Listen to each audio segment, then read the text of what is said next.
Bonjour, j'ai l'honneur d'accueillir Geoffroy Roux de Bézieux. Bonjour. Bienvenue, vous êtes le président du MEDEF et donc ici un petit peu au cœur de l'écosystème des entrepreneurs que vous suivez tout au long de l'année. Juste avant de commencer et de rentrer dans le vif du sujet, deux petites questions d'actualité. Quand même, on ne peut pas ne pas parler de ce qui s'est passé ce matin. La Commission européenne a retoqué la fusion Alstom-Siemens. Est-ce que vous comprenez cette décision et comment vous réagissez ? Je crois que c'est une faute. C'est une faute politique et c'est une faute économique. C'est une faute politique parce qu'elle donne le sentiment aux entrepreneurs européens, aux citoyens européens, qu'une fois de plus, la technostructure de Bruxelles est déconnectée des réalités. Puis c'est une faute économique parce que on applique les règles de la concurrence comme si l'Europe était une planète isolée. Et on raisonne au périmètre de l'Europe alors que on sait bien, de concurrence chinoise. Bien sûr qu'il y a des concurrences chinoises, il y a une concurrence canadienne, Bombardier d'ailleurs. Un communiqué de presse de Bombardier qui se réjouit de la décision de la Commission européenne. Donc c'est aberrant et je pense qu'il est urgent de changer les règles de la concurrence. Il y a beaucoup de travail universitaire sur ce sujet-là. Donc vraiment, on lance un appel solennel aux politiques pour prendre le pas sur les technos, en fait. Ça peut être un des thèmes d'ailleurs des élections européennes qui arrivent. C'est quand même je ne sais pas si c'est un thème pour les citoyens, parce que c'est peut-être un peu loin d'eux, mais en tout cas, ça doit être un thème pour nos gouvernants. Deuxième question, sur l'autre sujet qui vous occupe actuellement, qui est quand même la négociation de l'assurance chômage. Vous aviez quitté la table des négociations, vous avez décidé d'y revenir.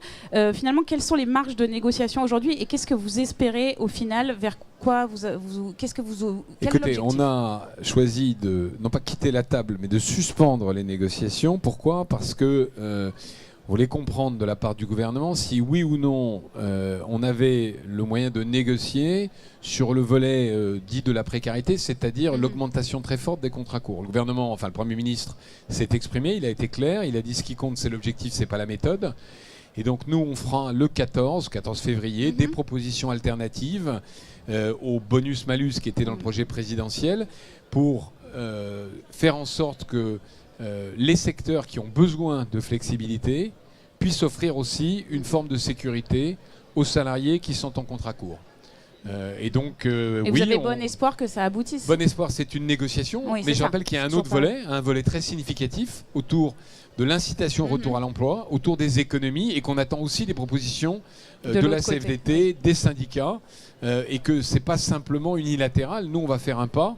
Mais il faut évidemment que les représentants syndicaux fassent aussi un pas. D'accord, donc à suivre à partir du 14 février. Exactement. Alors au-delà de ces deux grands chantiers-là, quels sont les autres chantiers du MEDEF pour cette nouvelle année qui commence, notamment pour le public qui nous intéresse ici ?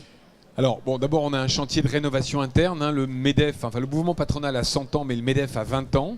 On est en train de rénover tout. On rénove les statuts, on rénove les instances, on rénove le fonctionnement, on rénove le logo. On va peut-être regarder la marque aussi. Donc on est sur un chantier très profond.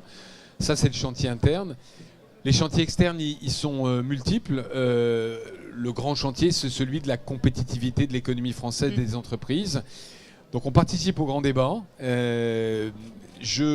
Parfois, je m'inquiète parce que ce grand débat, il a été mené, parce qu'il y avait une révolte fiscale. Le départ de la révolte des Gilets jaunes c'est trop d'impôts. Et on est effectivement à 48% de prélèvements obligatoires. Je ne voudrais pas que ça se termine avec des impôts en plus. Et quand je vois certaines idées qui circulent, je m'inquiète. Donc nous, on va participer à ce grand débat. Qu'est-ce que vous portez-vous comme proposition, justement ? On va participer. On va d'abord aller dans les débats. On va organiser des débats autour de l'entreprise. Et moi, ma conviction, c'est qu'il faut qu'on montre aux Français, à nos salariés, aux citoyens, on ouvre nos livres. On montre combien on fait de chiffre d'affaires, comment on crée une marge, combien on paye en salaire, combien on paye en impôts. Et ça, c'est très important parce que quand on regarde depuis 10 ans les statistiques, la part des salaires est stable, la part des dividendes, qui est faible en France, est stable. La seule chose qui augmente dans la valeur ajoutée, c'est la part des impôts. Parce qu'au fond, les entreprises, elles sont comme les citoyens, comme les ménages, elles payent trop d'impôts. Et donc nous, nos propositions, elles sont autour de la baisse de cette fiscalité pour les ménages comme pour les entreprises. Très bien. Juste pour terminer, on approche à grands pas de la date fatidique pour le Brexit.